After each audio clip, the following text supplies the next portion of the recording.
നമുക്കൊരു കോൾ ഉണ്ട് madam. Okay. Hello hello hello hello health ടോക്കിലേക്ക് സ്വാഗതം. ആരാണ്? എന്റെ പേര് ഷാഹിന എന്നാണേ. ഡോക്ടറോട് ചോദിച്ചോളൂ മാഡം. പറയൂ ഷാഹിന, കേൾക്കാം, പറയൂ. എന്റെ ഡെലിവറി കഴിഞ്ഞു, ആദ്യത്തെ ഫസ്റ്റ് ഡെലിവറി കഴിഞ്ഞു. മോക്ക് 1 വയസ്സായപ്പോഴേക്കും അടുത്ത് പ്രഗ്നന്റ് ആയി. ഡെലിവറി 30 വീക്സ് ആയപ്പോഴേക്കും സിസേറിയൻ ചെയ്തെടുക്കേണ്ടി വന്നു. പക്ഷെ കുഞ്ഞ് ഡെഡായി പോയി. രണ്ടാമത്തെയാണോ കുഞ്ഞ് മരിച്ചു എന്ന് പറഞ്ഞു? രണ്ടാമത്തെ. പക്ഷെ ആദ്യത്തെ എനിക്ക് TSH 15 ആയിരുന്നു. അപ്പൊ ഡോക്ടർ അതൊക്കെ നോർമലാക്കി മെഡിസിൻ ഹോർമോണൊക്കെ ഓക്കെ ആക്കിയിട്ടാണ് പ്രഗ്നന്റ് ആയി. ആ കുട്ടി കിട്ടി, നോർമലായിട്ട് കിട്ടി.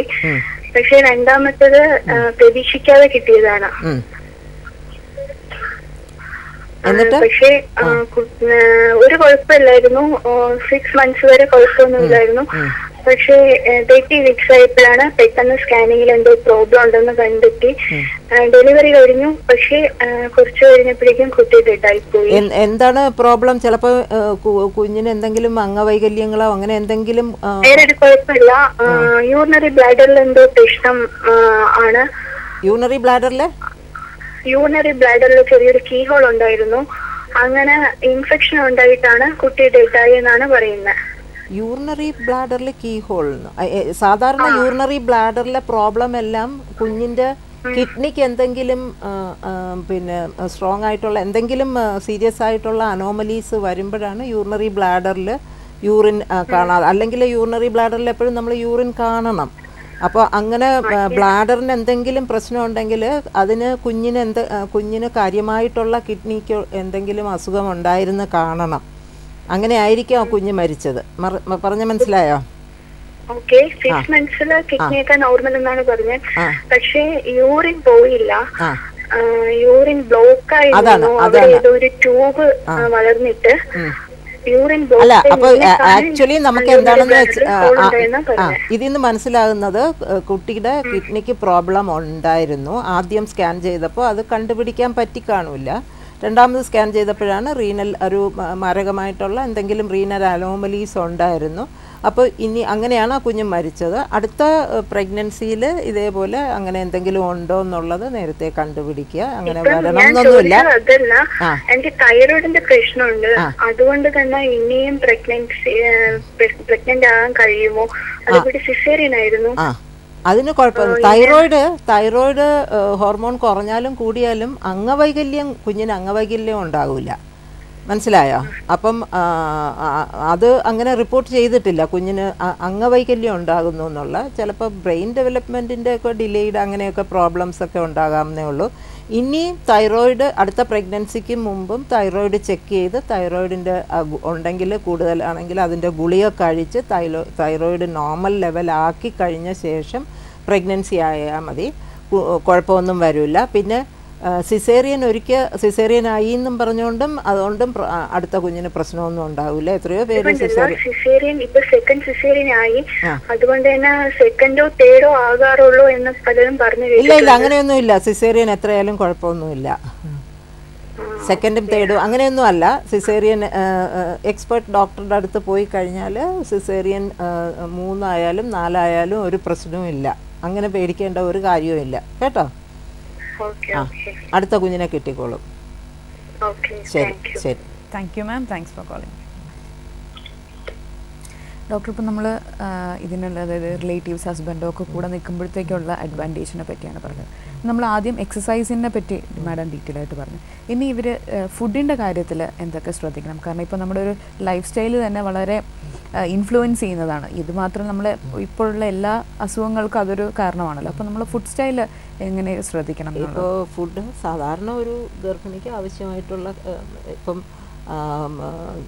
നോർമലിനേക്കാളും കുറച്ച് ഫുഡും നമ്മൾക്ക് ബേബിയുടെ റിക്വയർമെൻറ്റ്സും നമ്മൾ അമ്മയുടെ ഇതിൽ നിന്നാണ് മീറ്റ് ചെയ്യുന്നത്. അപ്പോൾ അമ്മ എന്ന് വെച്ച് നമ്മൾക്കൊരു റിക്വയർഡ് എമൗണ്ട് ഓഫ് വെയിറ്റ് ഉണ്ട്. ഓരോ പ്രഗ്നൻസിയിലും ഇത്ര ഓരോ മാസം എത്രയോ കൂടേണ്ടതെന്നുള്ള.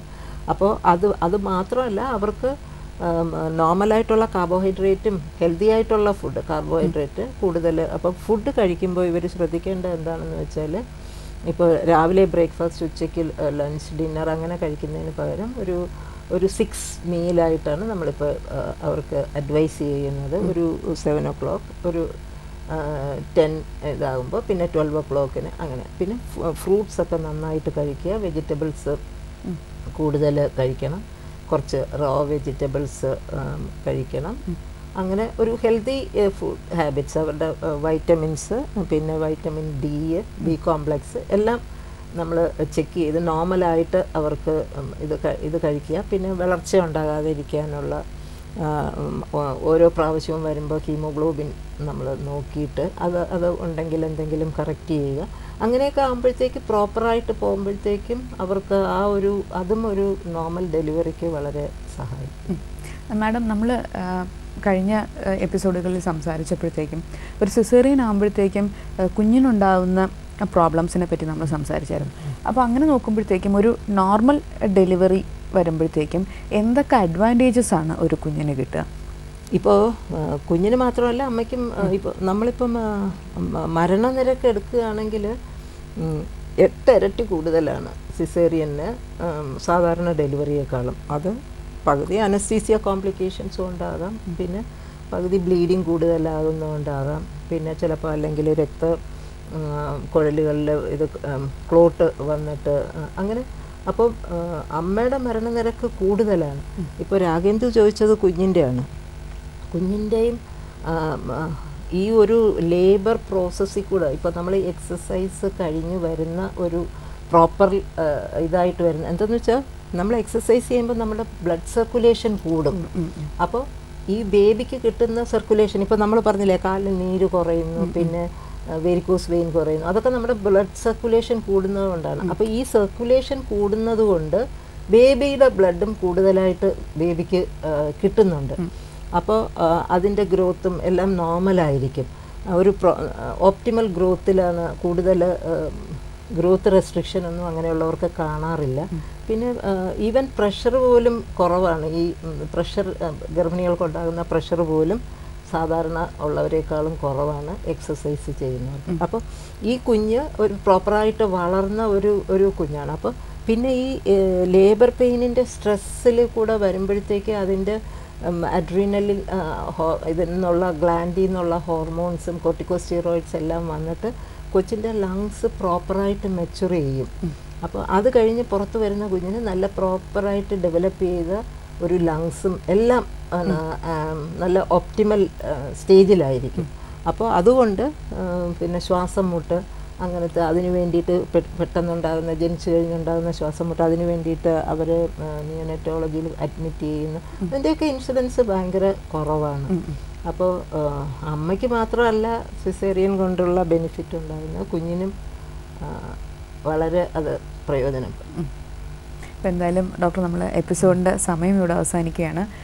വളരെ ഇന്നത്തെ കാലഘട്ടത്തിൽ ഏറ്റവും പ്രസക്തമായൊരു കാര്യമാണ് നമ്മൾ ചർച്ച ചെയ്തത്. പലരും ആവശ്യപ്പെടുന്നുണ്ട് സിസേറിയൻ മതി എന്ന്. പക്ഷേ അതിൻ്റെ എന്തൊക്കെയാണ് അതിൻ്റെ ഒരു ഡ്രോബാക്സ് എന്നുള്ളത് നമ്മൾ പറഞ്ഞു. ഒരു നോർമൽ ഡെലിവറിയുടെ ബെനിഫിറ്റ്സ് അമ്മയ്ക്കും കുഞ്ഞിനും ഒരുപോലെ എപ്പോഴും നല്ലത് ഒരു സുഖപ്രസവം തന്നെയാണെന്ന് പറഞ്ഞു. അപ്പോൾ എന്തായാലും വളരെ നന്ദി മാഡം. ഹെൽത്ത് ടോക്കിൻ്റെ ഇന്നത്തെ എപ്പിസോഡ് ഇവിടെ പൂർണ്ണമാകുന്നു. അടുത്ത ആഴ്ച വീണ്ടും കാണാം. നന്ദി, നമസ്കാരം.